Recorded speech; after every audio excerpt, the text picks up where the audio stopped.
like VIP and... Yes, sir. Oh, you poor commoners. Back there. Oh, my heart goes out to you, poor people. Can I encroach upon the VIPers? Would you guys like to come closer? Come on down, fill up these spaces. All the VIPers are gonna be like, this is outrageous. I spent so much money on my VIP badge, and that stupid Vic Mignogna just brought everybody down. I'm leaving. I hate Matsuri, I hate anime, I really hate Vic Mignogna for letting all those poor commoners come down to the VIP section. I love you guys. Who said Captain Kirk? I love you as well. See those people up there like, he's a little too scary, I'm not moving. I prefer to keep my distance. It's okay, I would keep my distance from me too. No, I wouldn't. Okay, how many of you were here yesterday? Okay, maybe it would be better to say, who's new today? Oh, you guys missed a fun panel yesterday, am I right? Mostly because I gave away half my life. Oh, did you pack Usa-chan with something? Oh, excellent, excellent. Okay, speaking of Usa-chan, okay, for those of you that are just here today for the first time, minor adjustment.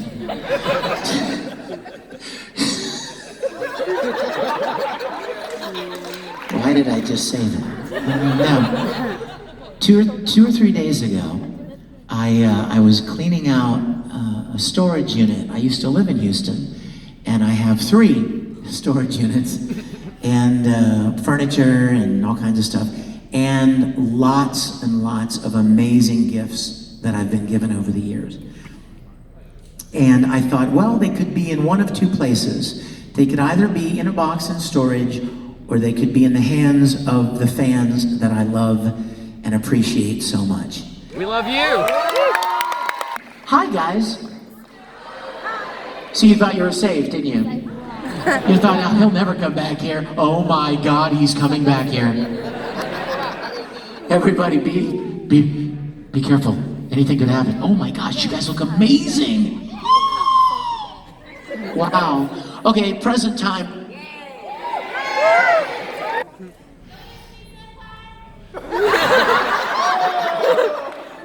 You are noticed, princess. Who can do a good Darth Vader impression? Oh, come here, Mr. Naruto. Believe it! Come here. Do you remember, come here, what's your name? Cameron Rodriguez, say hi to Cameron. Cameron, do you remember the scene when Luke was hanging on to that thing for dear life and Vader was like, come with me, right? And Luke was like, I'll never join you. Obi-Wan never told you what happened to your father. He told me enough. He told me you killed him. Do you remember what Vader says next? Luke, you're my father. Wait a minute, that was even better than the actual line.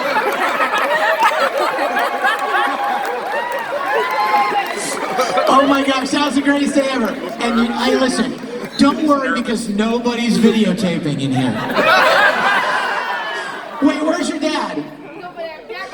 You should be so proud. He just changed history.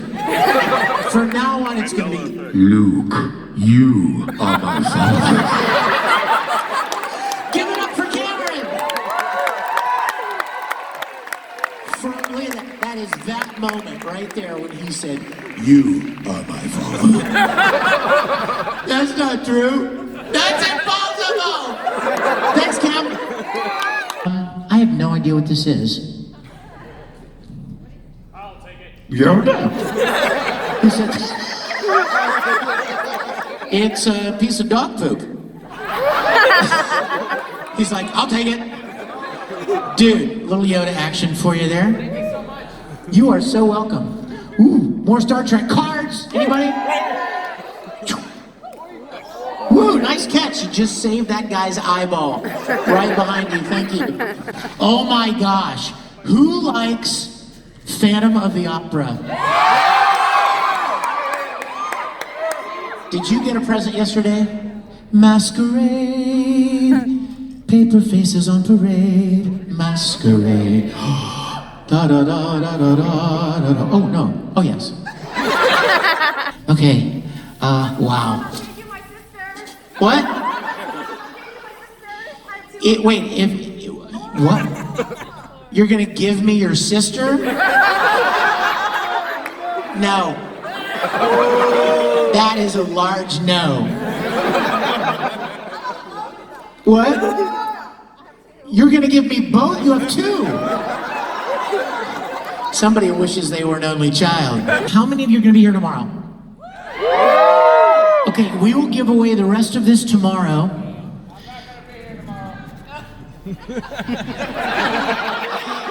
Well, then I'm not coming. Are you a Star Trek fan? Dude, how about some Star Trek coasters, baby? That's what I'm talking about. I am. I'm right there. Yes. Okay, hey Kyle? Is Kyle here? You guys, this is my assistant and he's amazing. Give it up for Kyle. Thank you, bro. Away. Away. Merch box.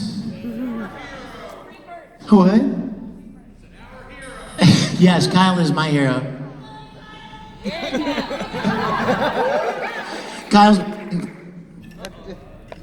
been taking pictures for us all day, and when, not if, but when you come down to the table to say hi, you'll get to meet Kyle. Kyle will give you a kiss. Because he's my liaison, right? So I'm like, Kyle, kiss that woman. And he's like, yes, sir. Kyle, stop kissing her now. Kyle! I have somebody I'd like you to meet. Come here. She's cute. I'm setting you up, buddy. He's fixing himself. Kyle, hurry. She's gonna change her mind. Come here. Oh, yeah. Matchmaker, matchmaker, make me a match. Kyle, kiss the girl. Oh my God. How was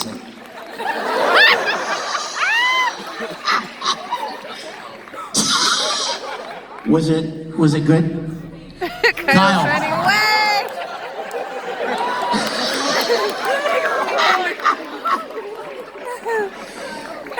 Is that pervy? That's not pervy, is it? That's fun and friendly, right? Apparently I don't have a really good sensor. Right, I'm putting people together. It's magical. That's right. Thank you. Somebody needs to understand. I'm Italian. Do you know what Italians do? Yes. They hug people. We hug, that's what we do. All the time. Whether you want it or not, know what I mean? So, okay, so, okay, let me think about, shift gears in the old brain here. Thank you for being here.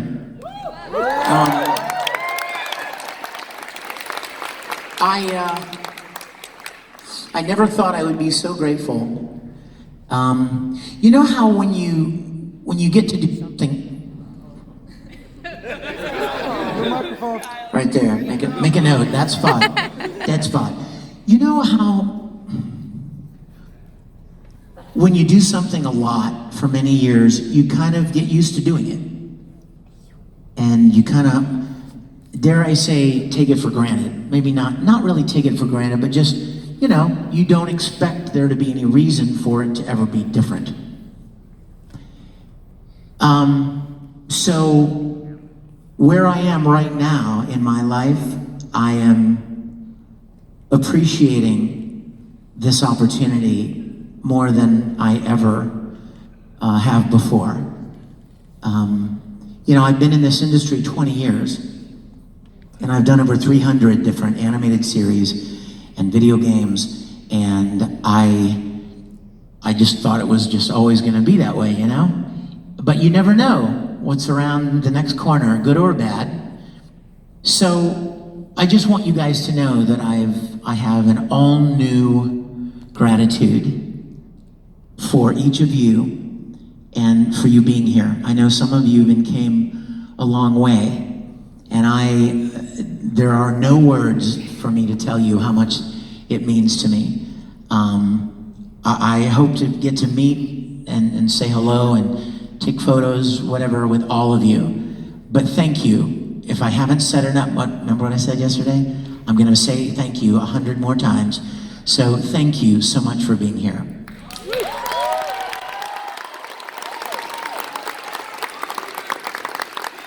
So who has a fun question?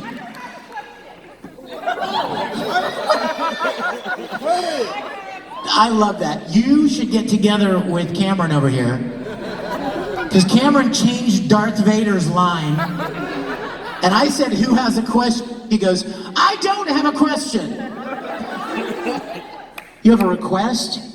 I'm scared already. Does it have to, shall I call Kyle out?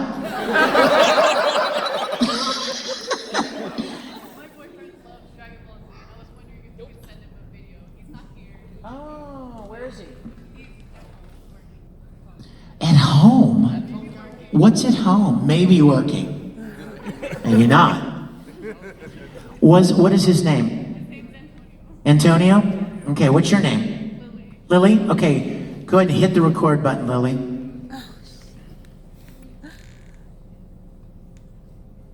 Hi, Antonio! Everybody say hi to Antonio. Hi, Antonio! Is it, you said Lily? Lily says you're probably at home working. None of us believe that. We're sure you're doing something else. But listen, when you and Lily have a baby, I want you to name him Kakarot. And as you lay him down in his crib, lean into him closely with all the love in your heart and say, Kakarot. Thanks, Antonio.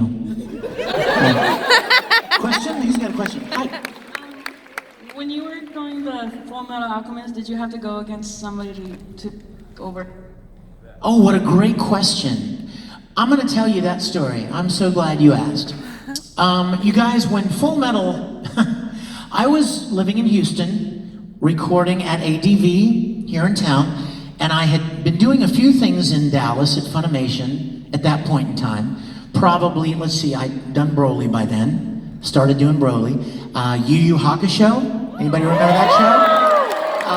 Do you remember Case Closed? Oh yeah! Kitty Grade? Spiral? I'd done a handful of shows with Funimation, and a gentleman up there named Justin Cook, who you might know as a voice actor from Yu Yu Hakusho and a lot of other things. Justin called me one day and he said, hey, I want to know if you'll come up and audition for this new show we've got. It's called Full Metal Alchemist. And I said, oh, I just finished doing a show called Full Metal Panic. Woo!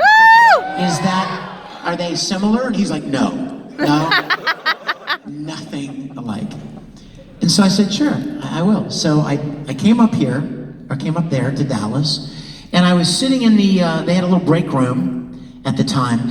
Funimation was in this tiny bank building on one floor, and they had a little break room, and in the break room they had a round table with a bunch of loose leaf binders. And in the binders were the different characters from the show, at least the first handful that they needed to cast pretty quickly. And I'm looking through this binder, and I'm reading the different characters' profiles. So what they call these character sides.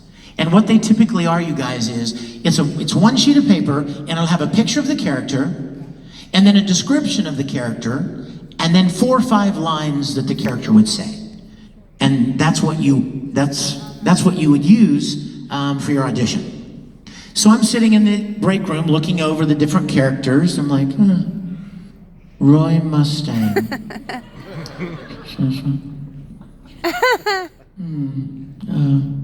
Alex Armstrong, Louis Armstrong. He's big. I don't sound big. I can fake it, but, right? So I'm looking through, and then I see Alphonse, and I see Edward Elric. Now, you guys, I don't know what Full Metal is. So I don't know who Ed is. I don't know what role he plays in the show. I know nothing. I'm like, he looks cool. So Justin comes out of the studio, and he says, you ready to audition? And I said, yeah, he said, did you have a chance to look at the sides? And I said, yeah, I like this guy, this teenage kid, he looks fun. And Justin said to me, I'm so glad, because we have an issue. Otakon in Baltimore was coming up in like a month or 2 months in August, and so this was probably like in June. And he said, Larkinseal, who sang Ready, Steady, Go, was going to be the music guest at Otakon. And so Justin said, they want us to have the first episode of Full Metal dubbed already to show at Otakon. And he said, we're really under the gun here with time. So what I want to do is I want you to record the whole first episode as Ed. And he said, this doesn't mean you're cast. We're going to look at the long-term casting after we get past Otakon. But we just have to get something recorded to show at Otakon. Okay? So I went in there, into the booth, and we started with episode 1 with Father Cornello, right? And was it Leor? Was that the city? With Rose, remember all of that? And the fake Father Cornello and the fake stone and stuff. And the first line in the first episode is Ed saying, alchemy, the transmutation of such and such, and and I'm like, wow, it's got the first line of the show. Cool. And as we continued to the episode, I'm thinking, oh my gosh, this guy's like important. And then we got to the line where he's like, I'm the Full Metal Alchemist. I'm like, wait a minute. He's the guy, he's the character. And so we finished the show, the first episode. And I left thinking, oh my gosh, I would love to play this character. But not cast, not officially cast, just get the first episode done. So they did. And then like 3 weeks later, somebody from a game recording company in Dallas called me and said, hey, they want to release the Full Metal Alchemist video game at the same time as it shows up and premieres on Cartoon Network. So we need to start now because it takes a long time to prepare video games, get them all recorded, right? So he's like, you did Ed for the thing, so we want you to come up and do Ed for the video game. But it doesn't mean you're cast. So I did the video game. I don't remember which one it was. It might have been Broken... What's the name? Crimson Elixir was one. Broken Angel. Yes. Anyway, so I did the video game. Otakon came and went. They showed the episode.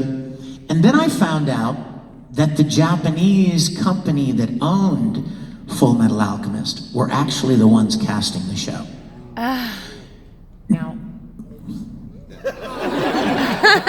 Now, what you may or may not know is there are hundreds and hundreds of anime series, right? And for the most part, the companies that dub them cast them. But when it comes to a big name title, that the Japanese company that created it cares very deeply how it is presented. They want a say in who plays these roles. So shows like Bleach, Naruto, even DBZ to an extent, Full Metal, you know, those kind of shows, the creators they make the ultimate decision. What happens is a studio will compile a bunch of auditions and then send the auditions to the Japanese, who will listen to them, and then they'll write the studio back and say, we want this guy for him, and we want this girl for her, and that's what happened with Full Metal. I found out, thank goodness, that the Japanese wanted Ed to sound more like a guy.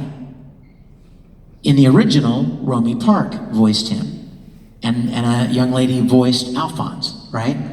But in the English version, the creators wanted it to be a guy that voiced Ed.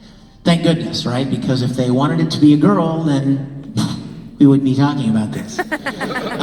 So ultimately, they contacted me and said, okay, the Japanese like what you did with Ed, you're gonna be playing this character. And that's how I got to play him. Woo! That's it. Yes. Broly?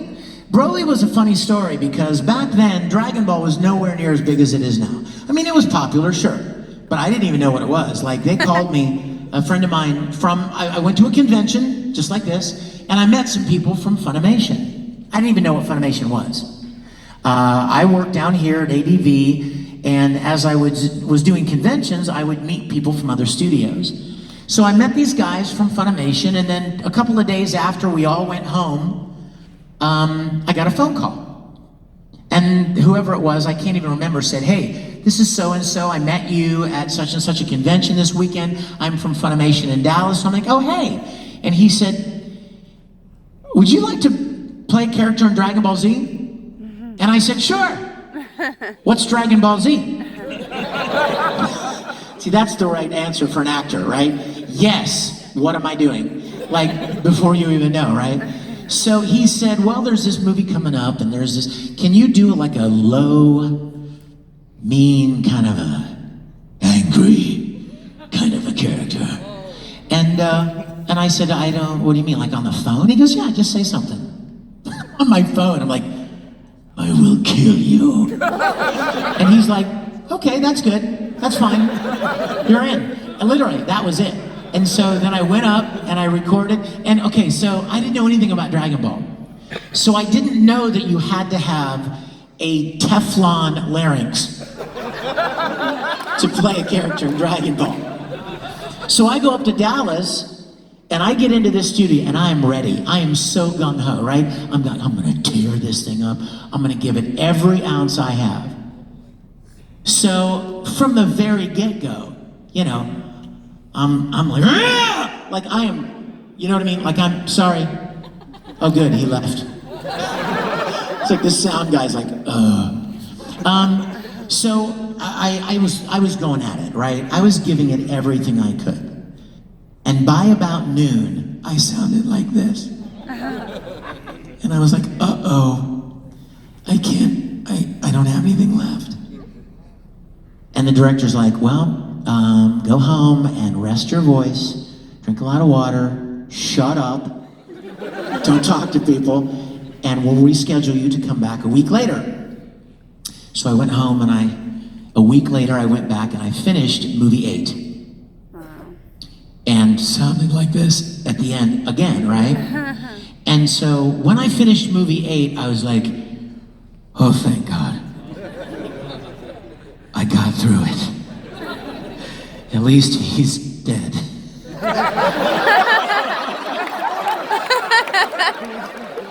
What do I know, right? Nope. So a year later, they call me and like, hey, Broly's back, movie 10.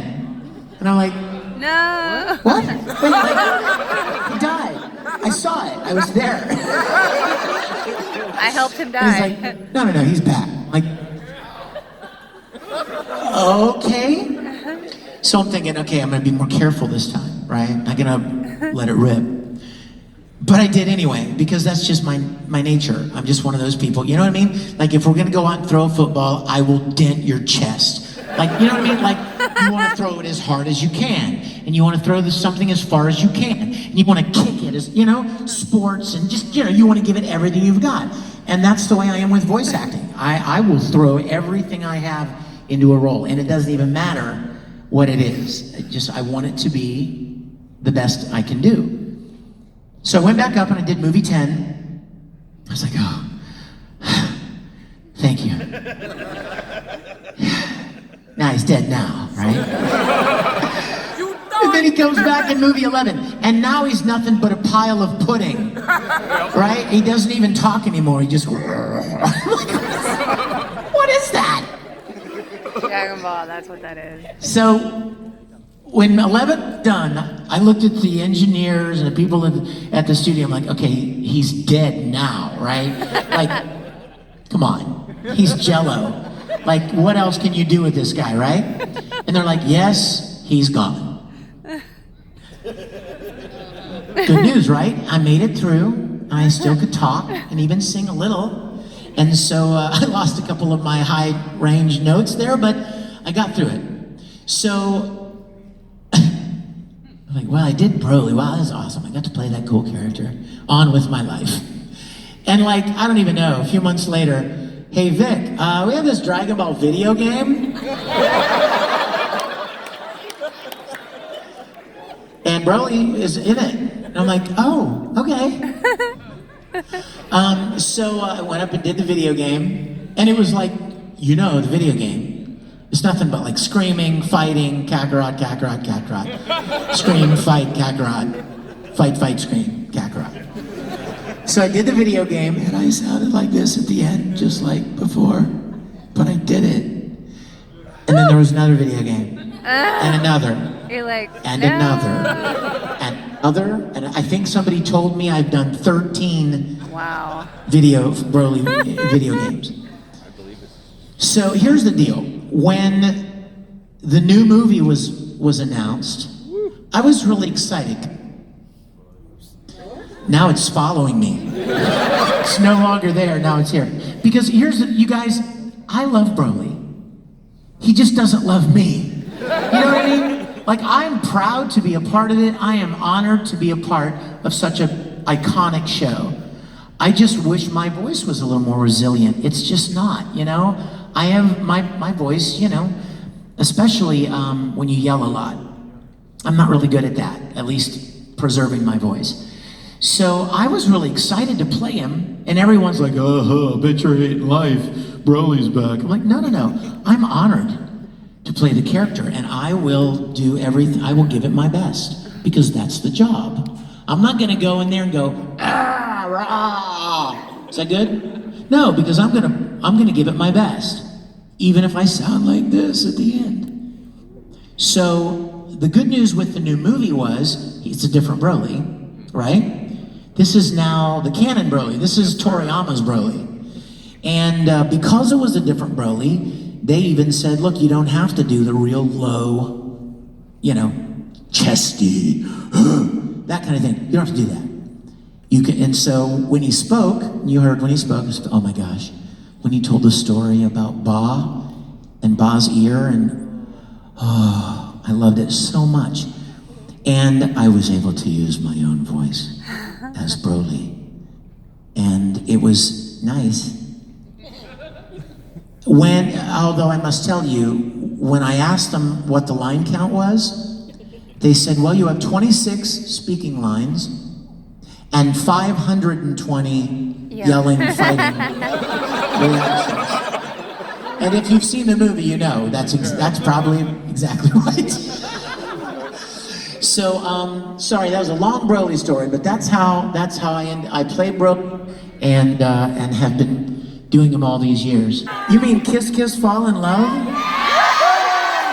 You know what? I don't know the song well enough to sing it. I do remember, I run and run 1,000 miles, and I am barely breathing. Only the fuel of this something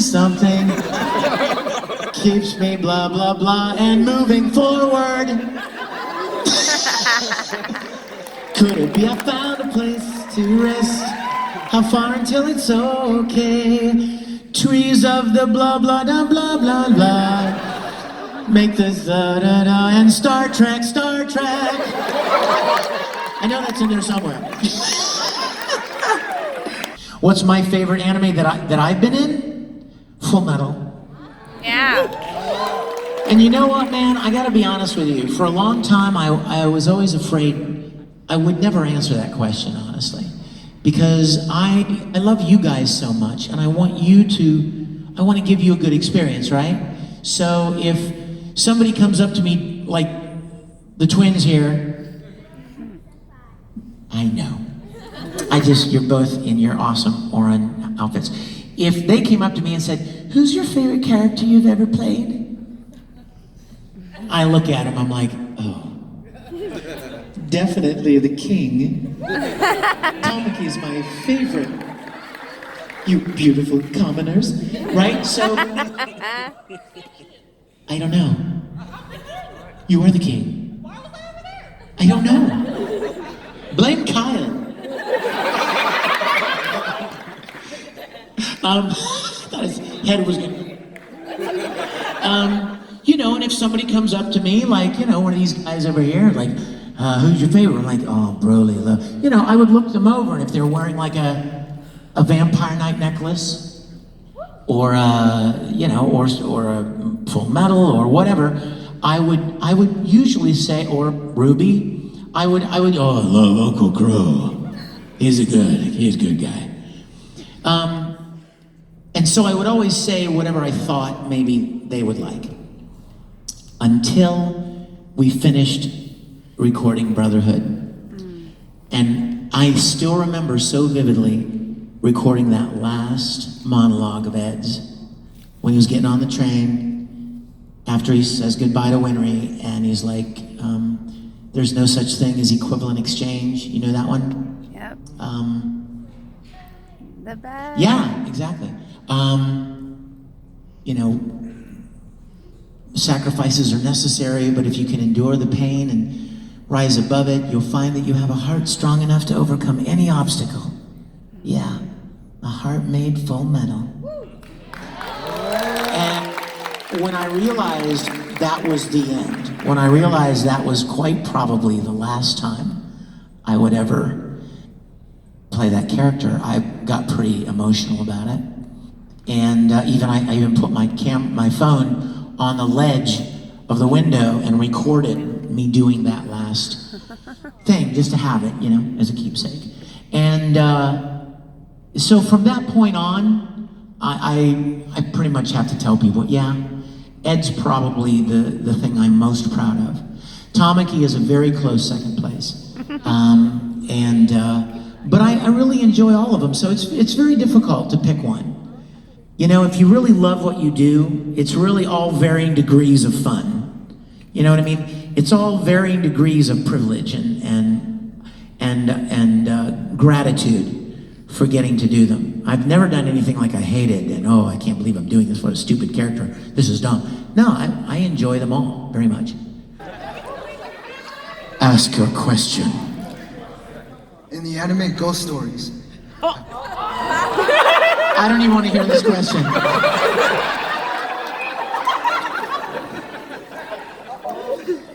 what kind of creative process did you have to do for the character Da Vinci?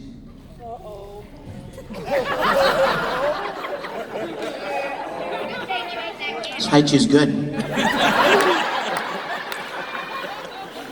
I'll get back to you.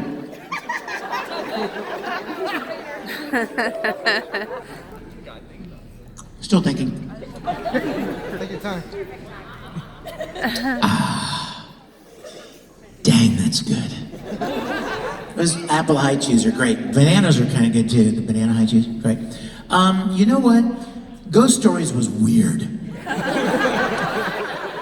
And here's the thing, you guys. You know, most of the Japanese companies that create anime, they want to preserve the anime as best they can into other languages. But occasionally, somebody will do a show and it doesn't do very well over in Japan, and so they'll be like, do whatever you want with it. And that was Ghost Stories.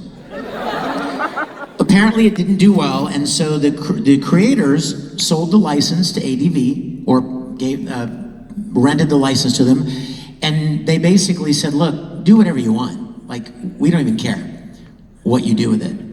Well, you don't tell that to a bunch of perverts. Because they had a field day. I mean, they came in and said whatever they wanted. There was no script. I'm not kidding. Like, they'd bring voice actors in and you'd watch the character's mouth flaps and you'd make something up. I mean, they'd make fun of me all the time, right? I remember they're like, I heard them saying that they did that, and then the director called me in to play a character. Now, I didn't know any of the stuff I just told you about ghost stories when he called me to do a character. I had no idea what the other voice actors were doing. So I thought, oh, ghost stories, it's probably about ghosts and stories about ghosts. I didn't know, right? Stupid me for thinking the title has anything to do with the show, right? So I went in and the guy and Stephen Foster was the guy that was directing it, and Stephen goes, okay, you're gonna play this guy, Da Vinci. And he had like a skeleton face, right? And I'm like, well, so tell me about him. He's like, well, there's really nothing to tell because there's really no script. So we're just gonna wing it. I'm like,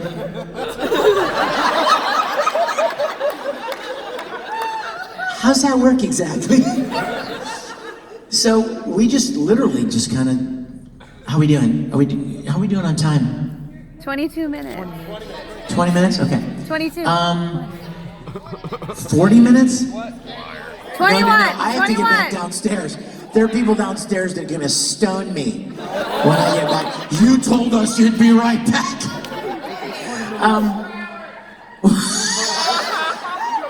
Kyle, kill that man. Kyle does it all. He's a kisser, he's a killer, he's a hugger. Okay, Tamaki. What did he say? Yes. Kyle, they're gonna sing to you later. You're a lover, you're a fighter, you're a kisser, you're a killer. So the director was literally like, he would literally say something about this. Say something about somebody's clothing, this character's clothing. And I'd be like, okay, let me see it again. And I'd watch the character do his thing, and then I would make up something, or he would make up something, and that's literally how it went. Yeah, complete improv. It was crazy. And by the way, I didn't realize how kind of, for lack of a better word, edgy that it was. And I get myself in trouble, as you know, doing things that I don't realize. Like, I'll do the show and I'll be like, oh my gosh, I had no idea. This show was like, kind of questionable. So when I've done a show that I didn't realize anything about the character, or I found out after the fact, after it was too late to go, I'm good, I'm not gonna do that. I get involved, it's too late. And so with Ghost Stories, that's what happened. And I told the director, can I use a screen name? A fake name, I wanna use a fake name. I don't want my name put on this show. And the director's like, sure, what name do you want to use? This is the worst decision I've ever made. I said to him, I don't care, you make up something.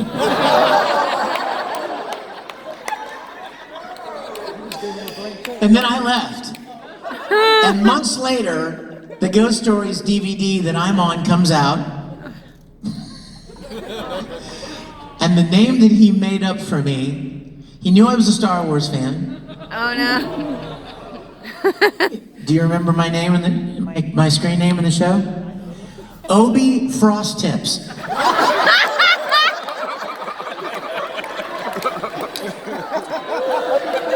That's right, everyone. I am Obi Frost Tips. I like it. I like it. Vic Mignogna is kicked out of the industry, but Obi Frost Tips is back. I'll just start doing shows under the name Obi Frost Tips, and you'll know it's me. I just remembered another fake screen name that I used one time. What was the name of that show? Dirty Pair. Anybody remember Dirty Pair? It was about these two girls, and they were like, I don't even remember the show. I was in it, but that was 300 shows ago. And they were like assassins or something, right? And they had these really cool outfits, and so I didn't know anything about it. And when I went in to do my character, I was like, ooh, this is another one of those shows. I'm like, oh, I feel weird being a part of this. So I said, can I use a fake name? People do that, right? And the director was like, sure. What name do you want to use? Well, this time I made up a name. So if you ever watch Dirty Pair, look for the voice acting stylings of Steele Von Ram.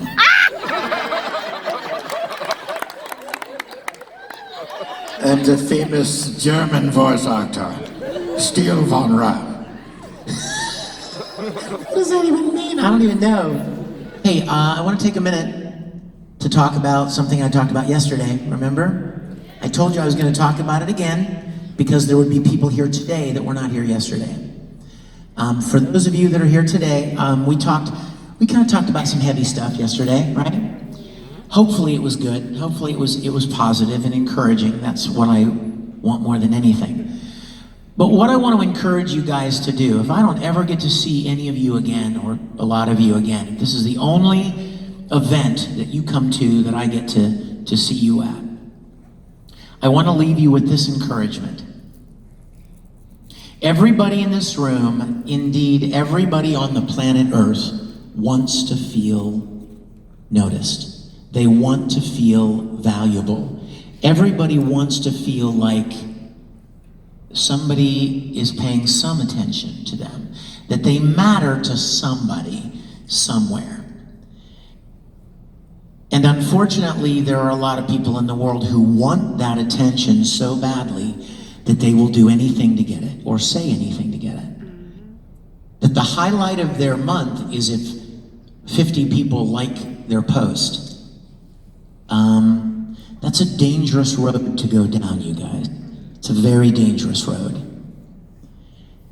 You certainly wouldn't ever want anyone to turn that on you, right? So my encouragement to you is this. I get everybody wanting to be noticed. I get everybody wanting to feel valued and worth something. I want that. And I know you do too. But having said that, let me please encourage you. Get noticed for doing something good. Become acknowledged for saying something positive, for accomplishing something. It is no great badge of honor to be known for tearing somebody apart. Is it? You know, if you really think about it. And I know, I've pictured this in my mind so many times. I've pictured a very sweet, kind, young anime fan sitting in their bedroom on their computer, and they think nobody knows who they are. Nobody would care if they disappeared tomorrow. They feel completely invisible. Many of you may even know what I'm talking about.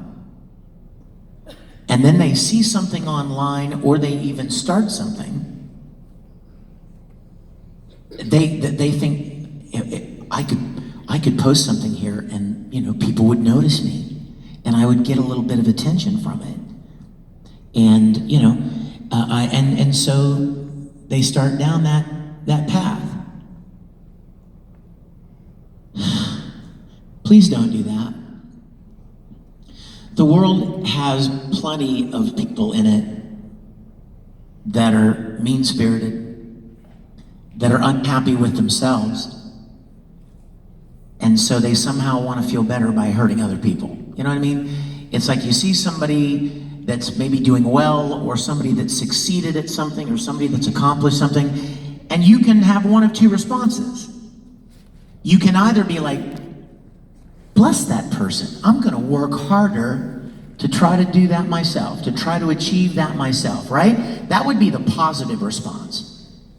I'm going to use that example as a motivation to work harder myself and to perfect my skills in this area, or to get better at this, or to be more excellent at that. That would be the proper positive response. The negative response, I can't stand that they've accomplished this, or that my friend got this opportunity and I didn't, right? And you get so caught up with envy or loneliness or jealousy or any number of negative emotions. And so you end up lashing out at other people or trying to pull other people down to try to make you feel better. That's what bullying comes from, you guys. How many of you have ever been bullied? Most of you. You understand what bullying is, right? A bully is somebody that doesn't like themselves very much and is very insecure and doesn't think they're worth very much, and so they're going to tear into you to make themselves feel bigger. You almost would feel sorry for them. Unless they hurt you, unless they, if it weren't for the pain that they cause or the hurt. But please, you guys, please, the people in this room, just the people in this room, could make a world of difference. You could change Houston. And then Houston could change Texas. And Texas could change other states. You know what I'm saying? Don't think that that's not possible. You have the power in your circle, in the people you meet, the world you're in, to be a positive voice. Please, please be a positive voice. Please focus your energies on building, not destroying. Focus your attentions and your talents on creating, not pulling down. You'll be infinitely happier. I don't really think how could there be much joy in hurting people? There may be a kind of a momentary high, you know what I mean? That flash of, ooh, look what I did. Well, and then after you're like, man, that was pretty short-lived. I guess I better find some other way to get a charge out of something. But I can promise you, if you invest your lives and your energies and your talents into other people for good, to build them up, to encourage them, to support them, your friends, your parents, your relatives, your schoolmates, if you do that, you have no idea how much happier you will be. I want that for you guys. If I don't see many of you ever again, I hope you'll remember that. Will you please try to remember that? Yes, sir.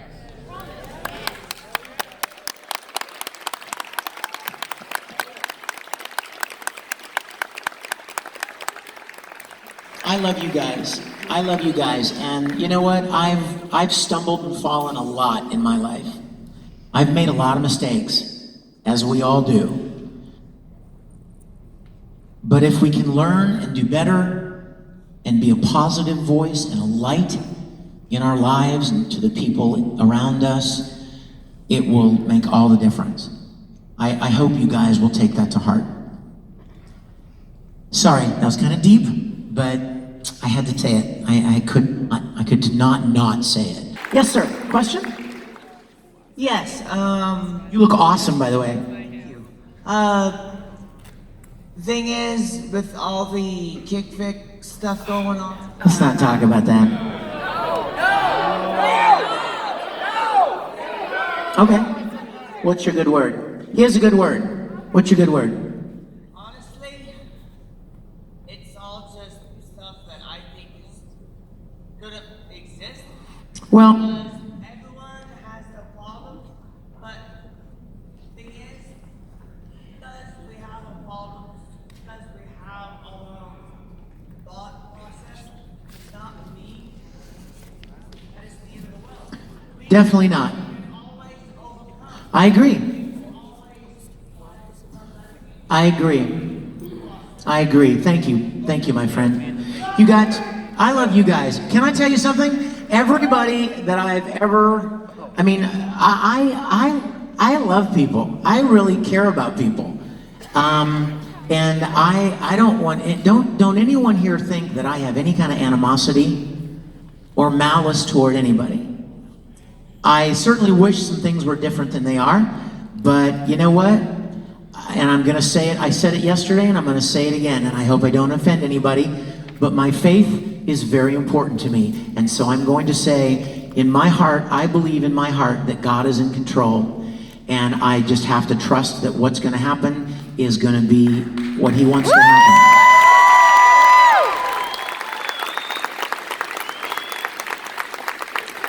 And you know what else, you guys? It's easy to say that when things are going great. Isn't it? It's really easy to play that card when everything's going wonderful. But when the bottom falls out, that's where it's time to really decide if you believe, you know, or not. And so I'm just, you know, you guys will never know how much you mean to me. You will never know. You will never know. I hope I get the opportunity many times in the future to tell you guys that. I love when people come and somebody came into my autograph session today and said, it showed me a picture and said, I met you for the first time 10 years ago. And it was this picture, and she was this little kid. And now she's this grown woman in front of me. I'm like, wow, you know, to have been some small part of people's lives has meant the world to me, and I don't want it to end. I don't want it to stop, and I certainly don't want it to stop because of, you know, of some bad thing. I don't want that. But take this out of this room, you guys. I am so grateful for you. I am so deeply thankful for your presence in my life. A lot of people have said to me over the years, why do you do so many conventions? Oh my gosh, how do you do it? Because I love you guys, and it means so much to me to hear from you and to look you in the face and to hear you tell me about something that I may have done years ago in a padded box recording, and then to meet you and you tell me, you don't know how much that got me through this difficult time or this difficult hardship. That is priceless to me. You couldn't put a dollar value on that. It means everything to me. So I'm so grateful that you guys are all here. And no matter what the future holds for any of us, we are here now. And now, you to know that I love you and appreciate all of you. I hope to get to meet all of you through the weekend. And I'm so incredibly grateful for the opportunities that I've had over the years. I had no idea, I told you guys this yesterday, I had no idea when I started voice acting what would ever come of it. I didn't think anything would come of it. I was minding my own business, writing music for ad agencies and producing records and doing some video stuff here in Houston, but it never occurred to me that little one voice that I did for Street Fighter 2, I would still be doing this 20 years later, and hundreds of characters and opportunities, and had the privilege to meet so many wonderful people all around the world. It has been my greatest privilege. So let me say, no matter what you believe or don't believe, or whoever you are, God bless you. I love you guys dearly, and I'm back at my table right now. I love you guys.